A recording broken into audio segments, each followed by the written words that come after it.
Taylor, I'm doing this video of some yoga movements you can do, postures you can do that can help with whiplash, back and neck injuries when you've been involved in a car accident. So what I've done is I've come close to my wall here. I'm very close to the wall, as you can see. So this is supported little boat pose, and I have a big pillow under the back of my head. It's my meditation cushion, so it kind of molds to my head, which I really like. And then I bring my feet over to the right, and my knees are stacked up. They don't have to be, but they're pretty accurate, but this very relaxed posture. There's no effort in holding myself here. And my arms come out to the side. So my left arm actually comes to the floor on the left. If you're very, very tight in the upper back and the arm does not come to the floor, it's really important that it's grounded. I'll show you on the other side. I'm taking my legs over to the left. So my right arm is grounding, it's on the ground. If it was really tight through my shoulder and neck, it might be floating up here. So in order to ground it, to release it, then you need to take a pillow, a bolster, folded blankets, and bring the floor up to your arm. Then we're going to take the right arm in this case, and on an exhalation, you bring your hand, elbow, shoulder, shoulder blade, center of the spine, other shoulder blade up, and you extend your right arm way out past the left fingertips, and then you exhale and roll your upper back towards the ground. And you do that a few times. So the head is completely supported, the neck that's been weakened is supported, and you just go back and forth. This is to bring mobility into the stiff areas of the body. So in my perspective of yoga, we're trying to bring mobility into the stiff areas and stability into the loose areas. And then so going from the front, this is what it would look like. So now I'm lying on my right side and my left arm comes way up and it reaches way out past the right. My head stays supported. When there's stress or tension in the body, even though the head is on a cushion, there might be a tendency to still have tension in that area, which is understandable. Another movement you can do for this arm is circle it like the hand of a clock. But at the same time, when I reach my left arm, in this case, over to the right, my upper back comes off the floor part by part, bit by bit, leaving my knees where they are. I let my left arm come back to the floor and the back goes back. So it's not just circling the arm with the shoulder moving, although that is helpful, but we really want to get the upper back moving. And when we compress the upper back on the floor, I don't like that term, but when we ground the upper back on the ground, release it onto the ground, and then we come off the ground, as you know, you're pumping healthy fluid into the fascia of the upper back. So that's one thing, and you can do it from side to side as much as you want. A variation of that's a little stronger on the shoulders and upper back is to extend your feet out in a V shape. So the body is in a V shape. It's called Jatara Parivartanasana in Sanskrit.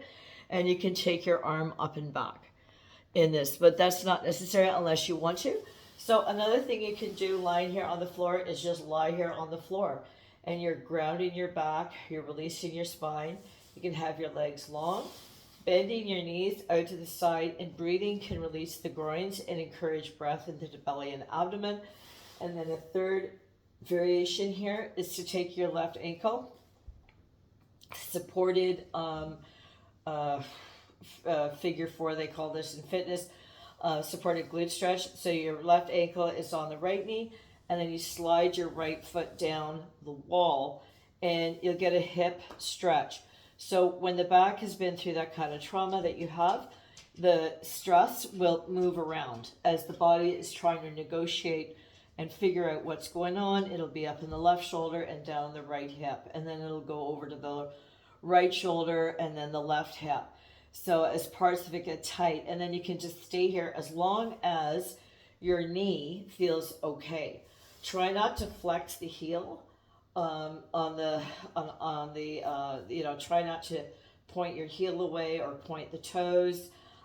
This foot that's on the wall will tend to slide into the middle because it's trying to avoid the tight area in the hip of the leg that's coming across. So keep it on its own side.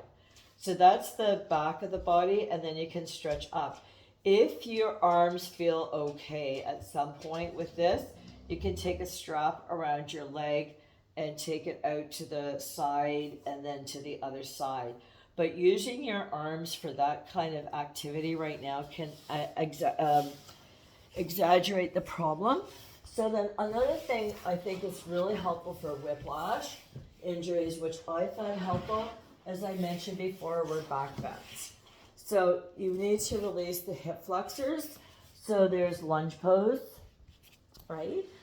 Where the foot's forward, and then as you exhale, make sure that you drop your pelvis and come up so you have the stretch in the front of the thigh. If you want to make that stronger, you walk backwards to the wall, bring your foot up the wall, and then have your leg come forward.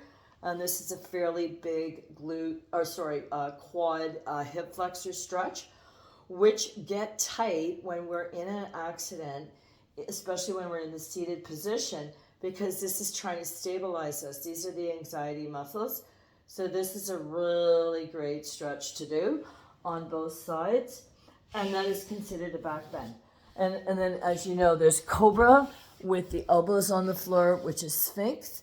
So you can round and dip and relax your shoulders. So I would definitely, if you're going to do Cobra, I wouldn't use your hands on the floor. I would stay with elbows on the floor and just bring mobility into the upper back.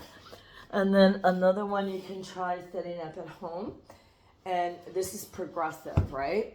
So you could start with, this is a small skinny bolster. You could use a rolled blanket or something. So you could start with the bolster, rolled blanket here, and a cushion under your head. And then you come to the end, you sit on the floor with your knees bent, feet on the floor, pelvic tilt, and you lie back over the bolster. Your head must be supported by a folded blanket or towel. Even if you think you don't need this, you do need this because your neck has been through something traumatic, right? So then you're here and you're resting, and you stay here as long as you're comfortable. The progression from this, once you start to feel a little bit more stable, is to, this is the progression, meaning after several days, not a few minutes. So now the bolster rolled blanket thing is under the tightest part of my shoulder blades, and I'm lying here, but my head is still supported, and the angle of my neck is not severe. It's not hinging. I can bend my right knee, bring my foot to the floor, and roll over onto my left rib cage, and then I can roll back and over on the right. There's very little effort involved here. It's a very languid kind of movement, and the bolster, folded blankets, whatever, is under the stiffest part of my upper back, and you can roll back and forth. Coming up from this, again, be very mindful of your neck. You roll forward, over to the side, right or left, and come up. When you're doing forward bends after this kind of an injury, it's very highly recommended that in your forward bending, you do not hang your head. The head must be supported, and this would go, I would strongly suggest this in your yoga teacher training program too, because you don't want to keep re-injuring your neck. So your neck has been flung around, it's too loose. So they always recommend in yoga and therapeutic yoga that I took, support the head with a chair, a small table with a blanket on it, something soft, or if you can reach a meditation cushion, then it's supported so that your head isn't falling. And then your body, your back line of your fascia is getting a good release.